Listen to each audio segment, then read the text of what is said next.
네, 여러분 11시 김건일쇼 이어서 톱뉴스 보겠습니다. 김종인, 이준석, 그 다음에 이제 윤석열, 윤석열 후보의 지금까지 경선을 같이 치러낸 전현직 중진 의원들. 그러니까 김종인이 있고 이제 이준석 대표가 있고 그 다음에 윤석열 후보와 함께 경선을 치러낸 압도적인 당심을 끌어모았던 이 전현직 중진 의원들이 있습니다. 이 셋, 김종인, 이준석 중진 의원들. 자, 윤석열 후보는 누구를 선택할 것인가? 이겁니다. 일단 그 김종인 전 국민의힘 비대위원장, 곧 총괄 선대위원장을 맡을 예정이다. 기정사실처럼 이렇게 돼 있죠. 본인도 부인을 하지 않고 있고 어느 누구도 지금 그것에 대해서 그럴 리는 없다 이런 의견은 없기 때문에 아마 그대로 진행이 되는 것이 아니냐 이렇게들 보고 있는데 이제 김종인 총괄 선대위원장이 들어서면 이제 김종인 위원장은 당연히 자기 사람을 핵심 포스트에 앉히려고 할 것이다. 이런 얘기입니다. 그래서 김종인 위원장이 이제 지금 얘기하고 있는 사람들은 이명박 전 대통령 비서실장을 지냈던 임태희 전 의원, 김용태, 정태근 전 의원 이처럼 그 이명박 정부 시절의 핵심 인사들 중에서도 쇄신파 인사들 이런 사람들을 염두에 두고 있고 그 다음에 지난번에 자기 친정아버지하고 그 세종시의 땅 때문에 일이 불거지자 바로 사퇴를 했던 윤희숙 전 의원, 서초 지역구였던 윤희숙 전 의원을 이제 선거대책위원회의 핵심 포스트에 맡기자. 경제 정책을 위반하는 경제 공약을 내세우는 그런 쪽이고 그 다음에 더불어민주당의 쇄신파였던 지금은 무소속으로 되어 있는 금태섭 금태섭 의원 전 의원도 합류시키자. 이제 이런 겁니다. 이제 반면에 김종인 전 위원장이 파리떼라고 얘기했던 그리고 다른 한편으로는 이 자리 사냥꾼 이렇게 얘기를 했던 이제 그 사람들은 솎아내려고 할 가능성이 높다. 이렇게 보겠습니다. 이른바 지금 공동 선대위원장으로 돼 있는 사람들 이제 다 이제 물러나게 할 가능성이 높다. 이렇게 볼 수 있겠죠. 김종인 전 비대위원장 입장에서 본다면은 이른바 경제민주화라고 하는 화두는 자신이 최초의 그 저작권을 가지고 있다. 아마 이런 주장하고 싶을 겁니다. 그래서 이 앞으로 이제 정책이 본격적으로 공약이 본격적으로 이제 공개가 되고 발표가 될 텐데 그때 경제 빈주와 비슷한 중도층을 겨냥한 그런 정책은 나 김종인이다. 이런 그런 뭐랄까요 자신감이라고 할까요 이제 이런 거가 있는 거고 그 다음에 중도 확장에 있어서 예를 들어서 서진 정책 그러니까 보수 정당의 뿌리는 영남 쪽에 있다면 이제 호남 쪽으로 유권자들을 많이 끌어들일 수 있는 그러한 힘은 내가 5.18 광주 모욕에 가서 맨 먼저 무릎 꿇고 사죄했던 사람도 나 아니냐. 그래서 나는 서진 정책에 대해서 내가 지분을 가지고 있다. 이제 이런 자기 자신의 뭘까 이 정치력 이것을 이제 내세우고 있습니다. 반면에 이제 이준석 대표의 입장에서는 이제 워낙은 11월 5일 날 제2차 전당대회가 끝나고 대통령 후보가 선출이 되면은 특히 윤석열 후보가 대통령 후보가 되면은 이준석 대표의 입지는 매우 약화될 것이다 라는 것이 이 중평이었습니다. 그런데 이제 상황 변화가 있으면서 그러니까 윤석열 후보가 상대적으로 봤을 때 2030 세대들한테 지지력이 약하다. 이렇게 나와서 윤석열 후보 입장에서는 자, 2030을 대표한다는 이준석 후보의 손을 잡지 않을 수가 없었다. 이렇게 사태가 전개되고 있는 거지요. 그래서 이준석 대표는 내가 있어야 2030의 표를 모아올 수 있다. 이런 얘기를 하고 싶은 겁니다. 이제 그리고 이준석 대표 입장에서는 실무진 중심으로 경량형 대규모 매머드 선거 캠프가 아니라 아주 소수정예로 그렇게 하고 싶어 하고 있습니다.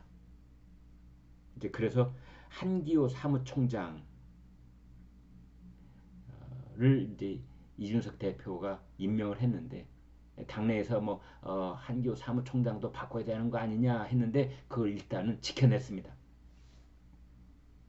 그래서 이준석 대표는 그 젊은 유권자들을 대변한다는 그 지분 이것을 바탕으로 해서 이제 내년 3월 9일까지 대통령 선거를 일정 정도 자기가 역할을 꾸준히 유지를 하면서 치러내고 싶어 하는 겁니다.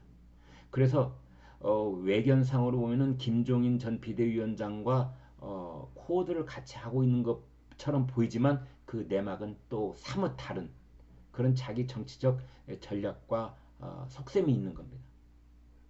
그렇게 이 대통령 선거를 치러내야만이 이준석 후보는 내년 3월 9일 이후에 자신의 입지가 생기는 겁니다.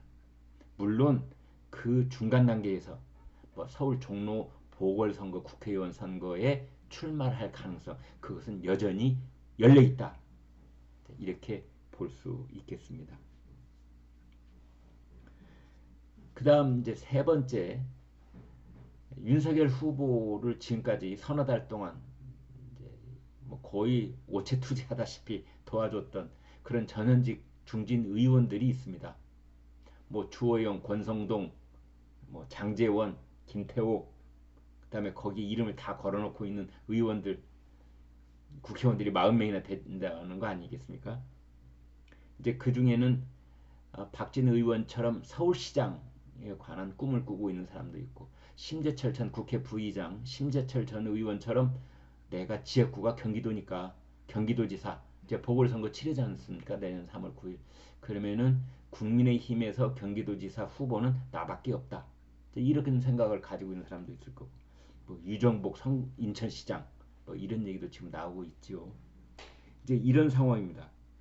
그런데 이 윤석열 후보 캠프에 있었던 전현직 의원들이 봤을 때 중진 의원들이 봤을 때 김종인 위원장이 파리떼라고 하면서 자꾸만 몰아내려고 하니 이제 집단적으로 김종인 위원장에게 반발을 하는 그런 모양새가 갖춰져 있는 겁니다.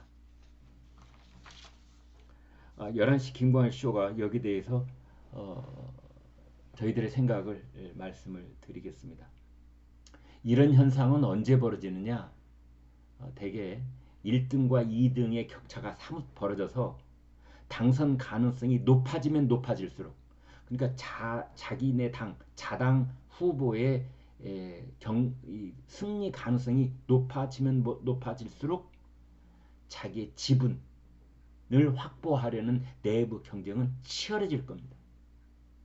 그래서 김종인이냐 이준석이냐 중진 의원들이냐 이 세 그룹이 치열한 경합을 벌이면서 최종적으로 윤석열 후보가 누구와 가장 강한 결속력을 갖고 대통령 선거를 치러낼지 이게 관건이 되는 겁니다. 자, 그래서 그 많은 신문들이 이런 표현을 썼습니다. 윤석열 후보의 정치력이 시험대에 올랐다. 첫 번째 정치적 테스트가 시작됐다. 이런 국면을 이 내홍을 겪고 있는 국민의힘의 4분 5열을 어떻게 하나로 모아 올릴 것이냐. 정치력을 1차로 테스트받게 됐다. 본격적인 정치인 윤석열 후보의 정치력 테스트가 시작됐다. 저는 이렇게 봅니다. 정치력이라고 하는 순간 일이 어그러질 가능성이 있습니다. 이건 정치력이 아닙니다. 과거에 그 지금까지 수십 년 동안 정치인이 해왔던 방식대로 하라고 윤석열 후보의 국민적 지지가 모아져 있는 게 아닙니다. 윤석열 후보는 정치 신인답게 정치 초년생답게 그 누구에게도 빚진 것이 없고 그 누구와도 낮에 했던 얘기 밤에 뒤집고 밤에 했던 얘기 낮에 뒤집고 뭐 이런 권모술수하고는 거리가 먼, 그래서 오로지 빚진 게 있다면 국민들의 열망, 국민들의 지지, 국민들만 바라보는 헌법 정신만 되새기는 그런 상식과 공정에 입각한, 본인이 누차 강조해 왔듯이 이 국면에서는 정치력이 아니라 그렇습니다. 지휘력이 필요하다고 저는 보는 겁니다. 지휘력과 통솔력이지 정치력이 아니다. 정치력이라고 하는 순간 음험한 냄새가 날 수가 있다. 밀실에서 이 사람 만나서 속닥속닥, 저 사람 만나서 속닥속닥, 저녁에 만나서 또 얘기를 뒤집고 그 다음날 아침에 발표할 때는 또 다른 얘기를 하고, 이런 정치력이라면 필요 없다. 국민들은 그것을 원하는 게 아니다. 국민들이 지금 윤석열 후보한테 바라고 있는 것은 그렇습니다. 카리스마입니다. 시원한 한방, 목을 칠 사람 목을 쳐달라는 겁니다. 읍참마속. 어차피 모든 사람과 함께 동행할 수 없다면 쳐낼 사람은 쳐내야 된다. 누구의 목을 쳐낼 것인가? 누구와 함께 갈 것인가? 지난번에도 말씀드렸다시피 고대 로마에서 여러 변방에서 전쟁을 2년 3년 치르고 로마로 승리의 장군이 돼서 돌아온 그 사람이 원로원 정치를 할 때는 전장을 누볐던 망료들을 일정 정도 봉토를 줘서 고향으로 돌려보내고 새로운 팀을 꾸리곤 했다. 뭐 이런 말씀을 드린 적이 있는데요. 뭐 꼭 그대로 따라하라는 얘기는 절대 아닙니다.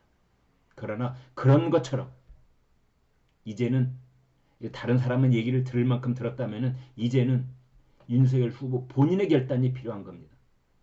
그 누구의 목이 됐든 잘라야 될 목이 있다면 울면서 마속에 목을 쳤던 것처럼 그리해야 할 것이다.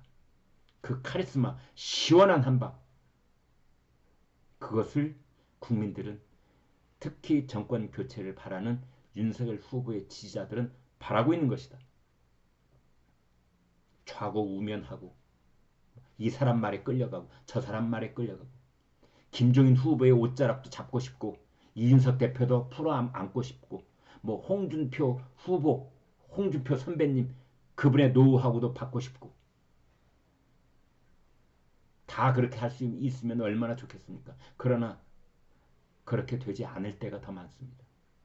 근데 그때는 바로 그 윤석열 후보의 결단력, 살아있는 권력에 맞섰을 때 그 검찰총장으로서 필리기 단마로 보여줬던 그 결단력, 그 카리스마, 그것을 지금 국민들은 보고 싶다.